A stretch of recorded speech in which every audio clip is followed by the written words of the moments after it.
we're supposed to be going to the movies this weekend. Like, she's not Mm. going to be here. And I can't even have that basic connection, with the person that raised me. And I'm 24 at the time, turning 25, and I have my whole life ahead of me.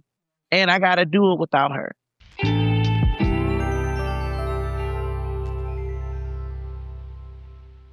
Let's go ahead and jump right on into it. So I know right now you are in your crowdfunding era for a beautiful documentary and podcast and just an overall project that Mm-hmm. deals with the grief of losing a mother. So the name of the project is Echoes of Her, To Mom with Love. It's a little bit of storytelling from our own experiences and grief and loss of mothers. And the To Mom with Love part is because it's like a love letter also to our moms and to ourselves. Um, Honestly, it's been a long time coming, Cassandra. Like, my mom passed away in 2011. And when she died, I actually started writing back then, but I was so deep into it that even my therapist was like, hey, let's pause on like making something with this. Like, I want you to feel your feelings, right? Mm. Because it wasn't just like that my mom died. So my mom and I were extremely close, like extremely close. Like, we used to text every single day. But it wasn't just like our closeness and her passing, but it was like her death was also layered because it was shrouded in how she passed away.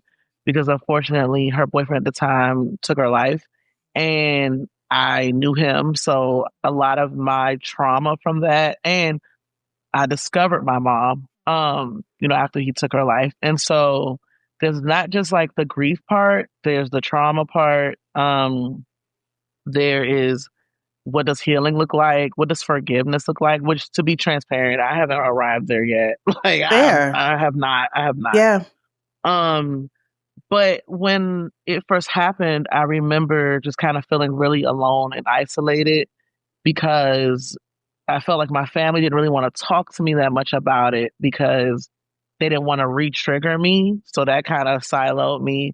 And then I would go to these group sessions where other women lost their moms, but I still would not feel a connection.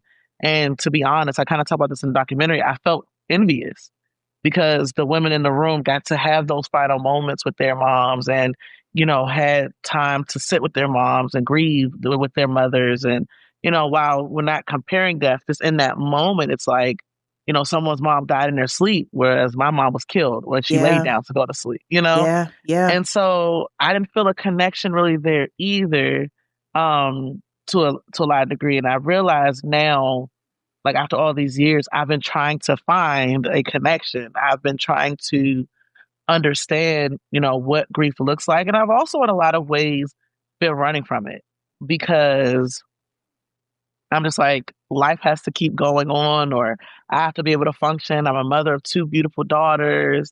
And I used to not speak a lot after a while because of the shame of people not wanting to talk to me to re-trigger me, or feeling like people didn't want to hear my story, or I get really in my head. Like, Yeah. people probably tired of hearing me talk about my mom, so Mm. I shut myself down. And I remember telling my therapist, it's hard because every time I would think about her, it felt like I had to go back to the crime scene to like recall a memory. And so maybe it was a way of protecting myself. I just would stop, or I would just kind of shut down.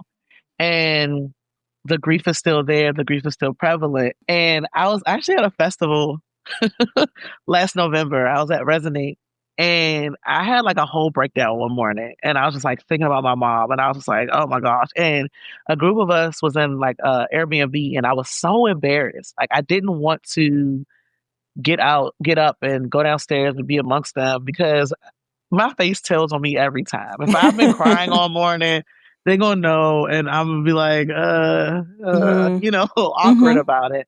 And so I remember coming out the room, and as I exited, I saw Latrice, and that's my homie. And so when I came out the room, she was there, and she was like, "What's wrong, friend?" With a little New Orleans accent, Yeah. and I was like, I'm crying because I miss my mom, and I don't know, I don't understand." And she gave me such dope advice about how to put my feelings out there and like be able to put memories in a box to revisit. And I remember going back to my room and saying, to myself, because I've been thinking about it. I want to do this project, but God, if you want me to do this project, give me a sign. Like, let me know. And then literally at the conference, I met someone and as we went into a session and sat beside the person in that conference who had lost their mother and didn't even know. So we ended up connecting. Oh, And then wow. the session was Ron Young's junior session about his part that he did in honor of his mother. And so he and I ended up having a really, really insightful conversation where I was just transparent and he gave me such kind and considerate and inspiring words that just was like, all right, Adele, you just got to do this. You just got to do this. And Mhm. I literally left that conference and was like, I'm going to do this. And Yeah. so I talked to my husband. He has a video background. We gathered the troops of, from family and friends, and we started moving. And it's been such a blessing. Things have really been falling into place, and I've been learning a lot about myself in so many ways than what I expected. And so I feel like while I wanted to do this years ago, that this is the right time because I also have the community support in a way that I've never had it before. For sure. And you mentioned, you being a mom. And while your kids are still small, they're a little bit more independent because I can only imagine doing this like 3, 4, 5 years ago. It's a lot. You know what I It's a lot. mean? So, Yeah. and not to minimize it right now, because you still are a present mom and they still require of you, but you have a little bit more space to explore yourself a little bit more.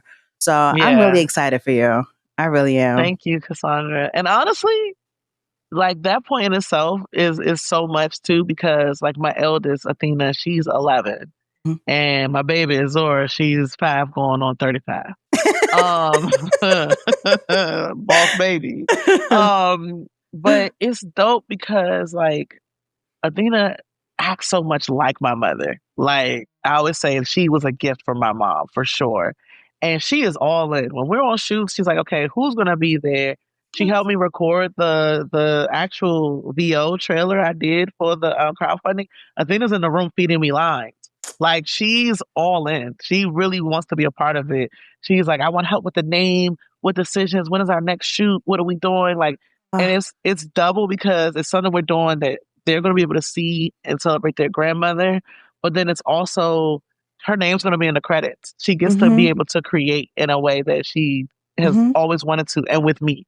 So Yeah. it also helps our connection on a really deeper level as well. One of the things that I really love about your project is, yes, while you're speaking to your experience, right, and you're working through, your healing journey on it, you also bring other people to do it with you. Yeah, so that goes back to that community, right? Because I feel like this documentary is also helping me find community of other Black women for myself, but also within the project who have lost their mothers. And it's so important because I can't speak for other people's experiences. I'm a Black woman, Mhm, and I just feel like grief is a little more challenging for us because of the positions that we constantly find ourselves in as matriarchs and leaders and everything like that. So there are 4 main stories that we're telling, 4 to mhm, 5 mhm, key stories. And then we do group sessions of just women that we've met. That'll be the interstitials that'll help connect the stories of those 5 women. mhm, And so it's like from the group sessions, it's been those moments. It's like one person, her story is so interesting because she's from Africa. And when her mom died, they had like 24 hours to get to her mother, and she wasn't able to get there in time. And so to this day, she doesn't know where her mother's buried. She has asked family members, she has paid family members, and they have told her places, but her mom is not there. So she's still on a journey just to find where her mother has been buried. Like that. And mm. so it's like trying to support that because it's like she's still trying to, understand and navigate the grief of the death. But then Yes. also sometimes being able to go to the gravesite can give Yes. some type of closure that she Mhm, just does not have and is really fighting to get. So mm, her story is very, very powerful. There's another one of our mains that we did. I feel really connected to her because both of our stories is really severely steeped in trauma. Whereas, my mom, someone took her life, her mother took her own life. And so it's a heavier conversation around suicide. And she was a child. So being able to navigate that at like 12, 13 years old and still have so many questions that she's now in her mid to late 30s and as a mom of her own and the anxiety, of not really understanding what happened to her mother and not wanting that to be her own experience and, Yeah. be there for her children. It's generationally something that is really impacting her as well. Yeah. So it's just like, it's so hard. Those Yeah. are, yeah. Oh goodness. But that sounds so beautiful. How did you get the women together to have the in-person, the group sessions? So I did out a casting call on social media and then also on some websites just to ask if they like to participate and then kind of ask within my own network. Mhm. And again, when I say this is pushing me, it's not just from my own storytelling. I am not used to asking people for help. Like I don't. I just it's a lot there. I'm used to not getting that support. And so I remember telling my husband, like, what am I going to do? Walk up to people and be like, did your mom die? You want to participate? Like, that's weird. So, Mhm. like, how do I approach people? And so just putting my story out there more and just asking people would they like to be a part of it, and by sharing my story, I always want to build trust with them. I'm Mhm. not here to make them feel uncomfortable. I'm not here to make money off their stories. I'm literally just here to help us build community and tell these stories and show that we're all relatable in this space because we often silo ourselves and act like we're the only ones that face death. And Yeah. while death is hard, we don't need to silo ourselves. If anything, we need to find a way to build and lean into each other to better support each other and acknowledge how it's impacting us. And Yeah. so, me doing that outreach online, phone calls, asking our own network, that's pretty much how we were able to fill the room. I always say that we as a society don't know how to grieve. First of all, we put a time limit on it. And second of all, like we just think that we're the only one experiencing it, where unfortunately, this is the only thing that we all will have in common is that unfortunately, we will lose somebody at some point, right? But we all run away. And I think we don't know how to comfort each other either. Yeah, no, you're right. It's something that I even deal with, now because like I get it. I don't try to minimize like while that was my mother, I understand for my aunt that was her sister, Mm, and for my cousins that was their auntie and my brothers that was also their mom. But it's like it became like me and mhm. then everybody else because I Mm, had the direct trauma of finding her. They're like, yeah. even today, like, "Oh, no, I don't mention it to you because I don't wanna take you back there." I'm like, "I go back there whether you take me there or not." Like, that was my mother, and I'm working through that, but unfortunately, that's something that I'm never gonna be able to unsee. That's gonna be something that, I'm never gonna be able to undo, and Lord knows I wish I could, but I can't, and so it's like not also being able to have the space to talk about it, it kinda put me in a bigger depressive state because I felt like I didn't have nobody, and on top of what I had just experienced. Yeah. Ugh. And what makes it worse, I'm thinking about how close you were with your mom already. So the person you would go to talk to about this. Exactly, is not here, and Mm, that's what I felt like even at the funeral, I'm like, "Damn," like, as I looked around, it was like my aunt was with her sisters, my grandma was with my grandfather, my brothers were together, my dad was with my brothers, and then there was me, mm, and I'm just like, "That's my person that I would be buried within the casket, like, what do I do now?" And so it's hard because even to this day, like every time I have something that I want to celebrate or something good that happens, the first person all these years later that I would call or text is my mom. yeah.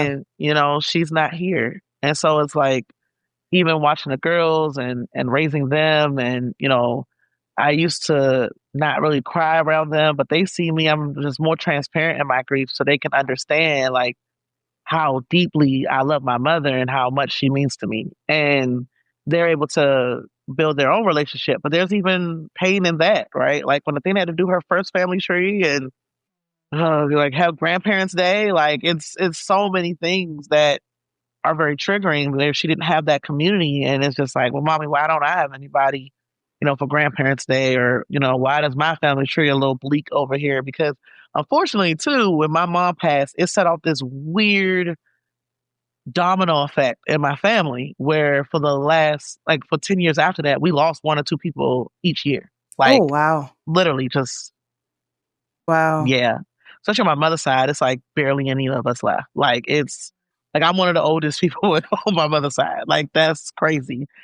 Talk to me about how you've been able to start the healing process, because you mentioned that you would suppress a lot of things, which is completely normal, right? You're protecting yourself and protecting your mind. So how did you start to allow yourself to even go back to that really dark place? I feel like once I decided to do this, I decided to be all in so that way I could tell my story of healing, but also that the women in the room see that I'm not just a spectator. I'm a part of this. Therapy helps a lot. Journaling helps a lot. Um, and honestly, the group sessions and hearing the women talk and the one-on-ones are also therapeutic to me Yeah. because it's like, for example, the young lady, her name is Jasmine, who committed suicide. She and I just have this crazy bond now. Like we literally talk almost every day. And when she and I were doing the interview, it's like she was reading my mind because some of the things that she said that she experienced or thought or felt, I'm like, right, like that's me too. And I never had that moment with someone where it's like, oh my gosh, you get it. I'm not crazy. Like this is Mm-hmm. what we're feeling. And so it's been a lot of healing and just talking to the other women. And when I said I cried now in front of my children, I got that from one of the group sessions because I was telling one of them, Bree Nichelle, that I don't cry in front of my kids because it upsets them and I don't want them. And she's like, you got to just feel your feelings and cry. It's not to bring them down, but they'll understand even more so like, whoa, like Nana really meant a lot to mommy. How can I support and be there? She was Yeah. like, you're not a robot. Let your kids see that you too have feelings. And I was like, I don't know about that. But I've since released it and let it go. So it's like, I'm not the expert in the room. We're all learning. And Yeah. it's like we're all building community. So I found a lot of healing and just talking to the other women and hearing their stories and what they do to cope as well. Yeah, there's so much power. And I think that we typically, as like a society, we minimize how much community in and of itself, being part of a community, is healing.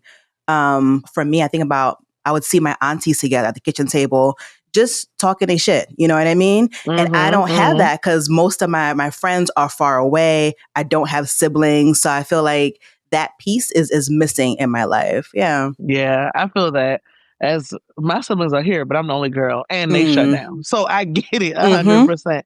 And while you were talking, it made me think too, like I tried the group session thing, right? Like right when she died. And I Mm-hmm. also feel like it's a timing thing too, Sure. Yep. because it was so Raw. soon. Mm-hmm. And ironically, so my mom used to work at a grocery store. One of the women in the room used to go to my mom's grocery store. She's like, I remember your mom. I used to go to her all the time. She was my favorite cashier. And while I was like, oh, cool, like I didn't know how to feel. Mm-hmm. And I feel like it was also like me just processing, like when people would be like, I'm sorry for your mom's passing. And I'm like, that doesn't feel right. Like she didn't just pass. So I was just Mm, like trying to just navigate understanding yeah. what happened to her. You know what I'm saying? Yep. Because like you see true crime shows, but when it becomes your reality, that takes a lot of processing. It's like, I don't know how else to describe it, but like a bubble burst. Like it was like the world was all rosy and now it's gray. And I'm just like, people do some really messed up things. And Hello. Yeah. now I'm trying to navigate that. And initially they hadn't caught the guy. So now I'm scared all the time. Like, so I feel like while I was in that space and trying to do the group therapy, I still had like a lot of like shakiness to me because I'm like the trauma of it. People are just like, I'm sorry she passed. People have questions because I was literally on the news. And so now it's like, I'm running away from it because I don't even know what it looks like to face it because there's so many layers to face here. Who am I even? I'm not the Right. same Adele. The same Adele had her mother here. The same Adele didn't discover her like that. And so Yeah. now I'm obviously different. Who wouldn't Yeah. be? And I remember my therapist was like, give yourself grace. because I had said something to her, I don't remember. I was like, it's just so hard. I don't get it. She's like, give yourself grace. She's like, any other person who went through what you went through might be self-harming or Mm-hmm. drinking Mm-hmm. or just driving away and not looking back. And I said, I would be lying to you if none of those thoughts crossed my mind Of course. because it just was too much. I want to circle back a little bit. You mentioned forgiveness, and how are you in that space? I can't. I just, like my mom was like such a sweet and quiet person. Hmm. She was very unassuming. She was very giving and just a good hearted person. And so, ooh, for somebody to enter her life when she's vulnerable, because her and my father had just divorced, and she's just trying to reconnect and find love again. And you are literally a wolf in sheep's clothing because you presented yourself one way that you absolutely were not. And for you to come and just like brutalize and take my mother's life like that, like I cannot. Like it just like when she died, I was on such a mission to give her some dignity because like everything was just so chaotic. And like even like he had broken into our house and like destroyed everything in the house. My mom was such a neat freak. Like her house was destroyed. And I just remember just feeling like not as it sounds crazy, but like not just as he died, but just like she was so disrespected. Yeah. And so like the level of what happened to her and their brutality with it, it was just like he was a monster. And my heart has no room for that. Hmm. I can't I can't give you compassion in that because you knew her, you knew me. We had a relationship because how close I was to my mom. And so to not do that, like, and to still proceed and still act like you did it and to go through all the things that we went through since, I can't. I don't, Fair. people be like, you should, forgive. And I'm like, how? Like, I don't even, because for me, Yeah. I feel like if me, I feel like if I say forgive or if I forgive, it's in a way disrespecting my mom. And I feel like it's disrespecting me. And I feel like it's making his actions okay. And I know that that doesn't necessarily mean that, but that's what it feels like for me. That's And real. there's nothing that I would say that he can do unless he creates a time machine and takes us back there and never enters her life. There's nothing that he can do for me to forgive him. Right. Right. That's real. I always wonder when people go through really traumatic, horrible things, right? And they're like, well, I forgive the person. If it happened like 2 days ago, like, well, I forgive them. Sometimes I feel like we've made forgiveness real cheap and it ain't cheap. But I always think about like the act of taking someone's life, like because we live in this country, like it's like willy nilly because Right. It's violence is so so common. casual. Well, Yeah. there's Yeah. no coming back from that. Like, Mm-mm. there, I yeah, don't get it. I'm with you. Like, I remember, this is a dumb story, but I remember like 2 years ago, I accidentally hit a turtle with my car. I was devastated. I sure. was devastated. Girl, I And killed a I remember bunny one time and I was done with devastated, myself and I tried done, so hard. done. Yes, I'm on the side of the road, like the shell. Like I'm just trying to help the turtle. He's gone.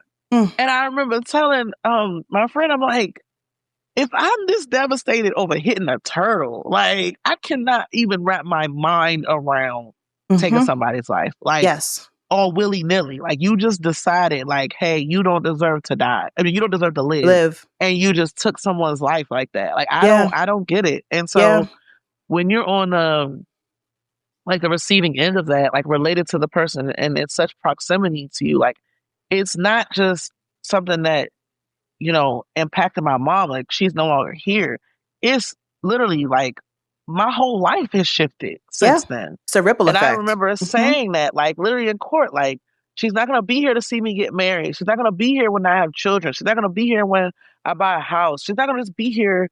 We're supposed to be going to the movies this weekend. Like she's not Mm, going to be here. And I can't even have that basic connection, with the person that raised me. And I'm 24 at the time, turning 25, and I have my whole life ahead of me, and I got to do it without her. Whew. I'm just so grateful that you've done this project, because I know that so many women and even men alike will be able to identify themselves and be able to start to pick up the pieces, even though it'll never look exactly the same, but they'll start the mending of their lives. Yeah. I want to ask you a kind of a side question. So, Uh-huh. kind of about your mom. So, because this is also to tell her story, right, in a more Hmm. full way, um, Yes. what is like your favorite memory that you have of her? Okay. So my mom was silly, and she liked to do random things. So I have like two, but I'm gonna tell this one. So me and my mom, like we used to sit on our porch all the time and just people watch, like all the time. And so one day we were sitting on the porch, people watching, and my mom was like, "You want to go to the corner store?" And I'm like, "Yeah." I'm like 10, 11. Listen, you don't got to convince me. I'm about to go Right. over there and get Get all the some junk snacks. food. Yes, Yes. listen. So the corner store was up the street and literally around the corner from our house. So we get our shoes on, we go walk, we're talking or whatever. You get in there and it's a good day because she let me have whatever I wanted. So I'm just in there shopping or whatever. Balling. And so right? And so as we leave the corner store, it starts pouring down raining. And so we're standing in the doorway and she just looks at me and we have this like moment where she's like, you wanna go? You wanna go? I'm like, all right, cool. So then we start running down the street in the rain. We get to the top of our block. My cousin always call us so country because my mom was like, take off your shoes. So we take off our shoes and we run down to our house, and it's like, for whatever reason, we got to our house, we just wasn't finished. So we literally sat outside playing in the rain, like splashing in puddles and sitting on the stoop and literally just like Yeah. frolicking in the rain, like looking crazy out there. But it was just such a dope moment because it was Yeah. like usually it's like get in there, you don't get catch a cold, but she was like, Hmm. let's just go play in the rain. And it was like Yeah. a storm, but it wasn't like a crazy storm with like lightning and thunder. It just was a downpour, and we Hmm. just out there having a blast. We're chasing each other up and down the street, splashing each other, just playing around. We were soaked. We were I love soaked, it. and it was just such a dope moment. Letting her inner child like come out for a moment and Yeah, play. I love yes, that. Oh, and we that's didn't get beautiful. sick, so Okay. that's one of my favorite moments with her. It was just so awesome. Yeah. And you said you had a second one? A second story too? Yes. Okay. Okay. So, like I said, my mom was a very petite woman. Okay. I was not. I didn't get that from her. I don't know where all this thickness came from. It did not come from my mother. But I remember when I was in high school and I was first applying for colleges, I didn't wait for them to tell me if early, whatever. I just applied. I was like, I don't feel like waiting. So Mhm. I just applied. If they accept me now or later, they accept me now or later.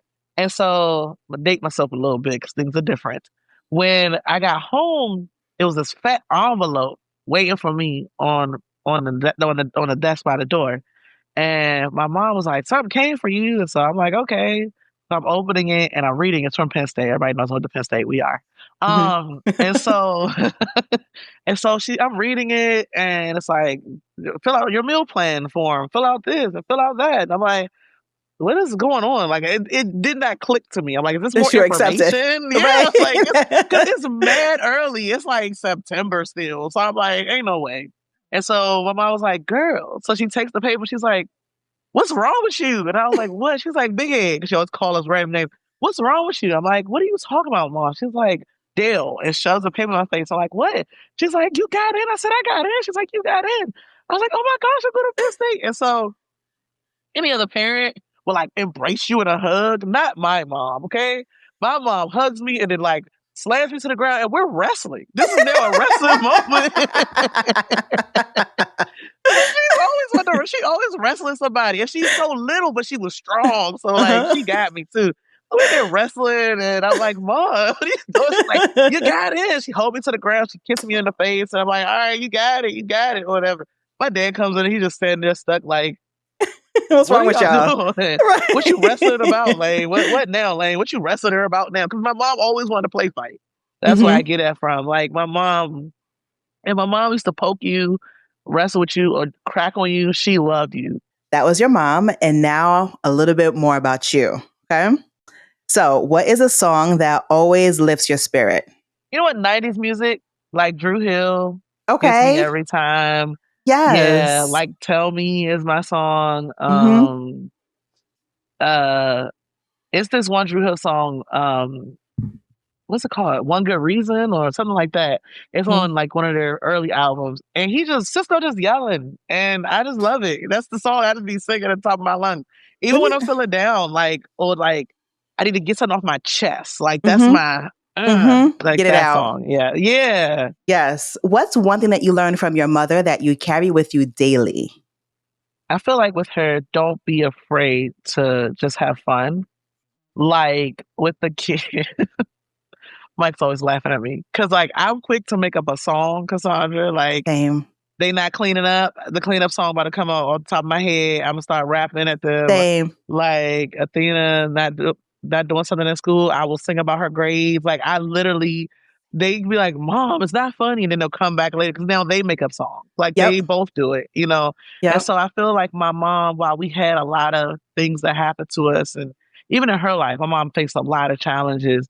Mhm. Um, there were always those moments where she would just like do something to just make us laugh or wrestle or play or whatever. So lean into your silly side a lot. What do you hope people take away from your work on grief and just this project in general? Ooh, I hope people are able to, like I always say, give themselves grace, but also like understand the importance of community because, you know, people will be like, well, why aren't you telling the story of, you know, men and, you know, other races? And I'm like, I get that. There are stories there.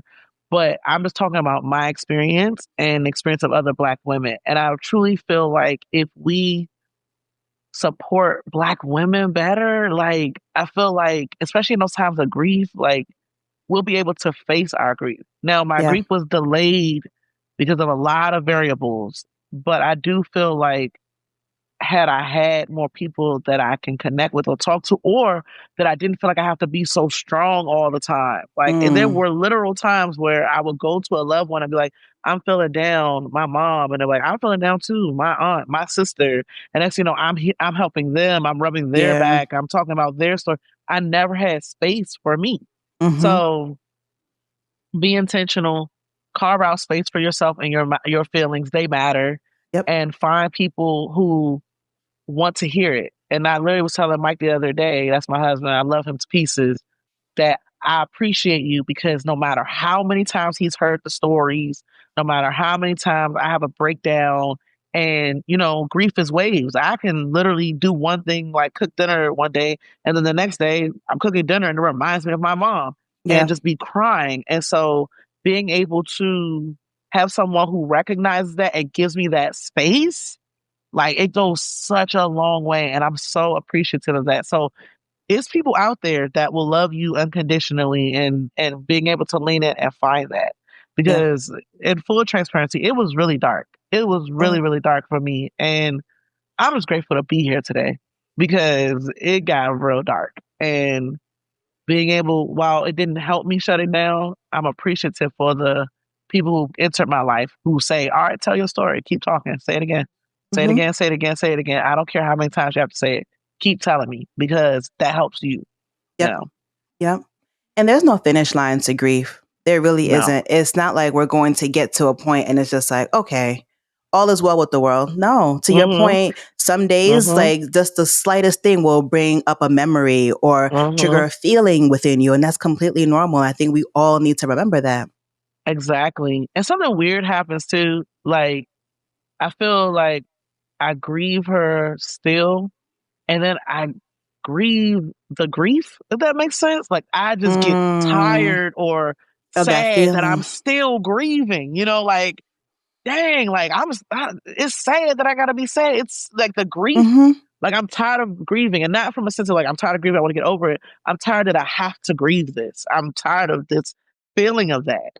Damn, I'm still grieving, and now I got to explain to my children, and that's tough too because like they want to know how did Nana pass away, and that's a Mm-hmm. whole story within itself. Athena knows some, but you Mm-hmm. know not everything, but she does know that someone took Nana's life. Zora does not. And so Yeah. just even like that is like re-triggering. And then I'm like, I don't even want to keep having to face this. But then I'm also tired all these years later, like, damn, she's still not here, bro. Like that, it's forever. Like for real. Yeah. Like for real. Like it may make some sense up here, but like the heart Right. just is The like, heart no, it does doesn't not make sense. exactly. Yeah. Exactly. Like it's been times where I've texted her old number. That poor person. I'm sorry, but I've texted that's her number, and been like, oh, and then I feel dumb, like, oh my gosh, why did I just do that? Oh, geez, Mm, like, and then now it just like kind of messes up your whole day because it's like your yeah. heart is like they're still here. They still want to hear them. You still want to connect with them, and I Mm-hmm. know like she's proud of me, but it's just not the physical, and you just mourn that and desire that and Of you just course. can't get it. Of course. Ooh. I am so, so grateful for your time. I'm so, so grateful that you shared this with me and that you created this project. How can we support you? So you can support right now we're doing our crowdfunding. So go ahead and search that up. My name is I am Adell Coleman on socials. I'm not the singer, so I have two L's, Adell. Okay, not two E's. And there you can see our crowdfunding campaign right now. We're trying to raise money so that we can continue with the project. We definitely make sure we support the women as best we can. So when we have these group sessions, we're feeding them, we're helping them with travel sometimes and doing the things that we can. So, and there's a whole camera crew behind it, so we need to be Yes. able to supplement that. So Mm-hmm. this helps us to be able to do more shoots, have more conversations around grief and healing, and get to the finish line with this project, which is going to be super amazing. So that's probably the best way to support us now. But follow me on socials; there will be more things to come, website launching, and a lot of other stuff that's going to be dropping soon. You can check out my podcast called Echoes of Her. It's just all along the same line where we're telling stories of grief and loss of maternal figures. So it doesn't necessarily have to be your mom. It could be a grandmother, an auntie, someone who raised. And then it's kind of very similar to what you just did, Cassandra, like good memories as well. I really want to tell those happy stories because, you know, grief is so hard because of how much we love that person, because of the memories that we were able to create with that person. So I also want to acknowledge the space for those memories. We need to rally together, community, and pour into each other so that these stories can be heard and seen and people supported. So thank you so much for your time. I'm so grateful. This was a beautiful conversation. I appreciate you. Yes, thank you. I appreciate you just always supporting me, for real. Thank you for listening to this episode of Be Well Sis. If you'd like to get in touch with us, there's a link in the show notes. Be Well Sis is hosted by me, Dr. Cassandra Dunbar, and produced by Edit Audio. Don't forget to hit follow so you never miss an episode. Until next time, be well, sis.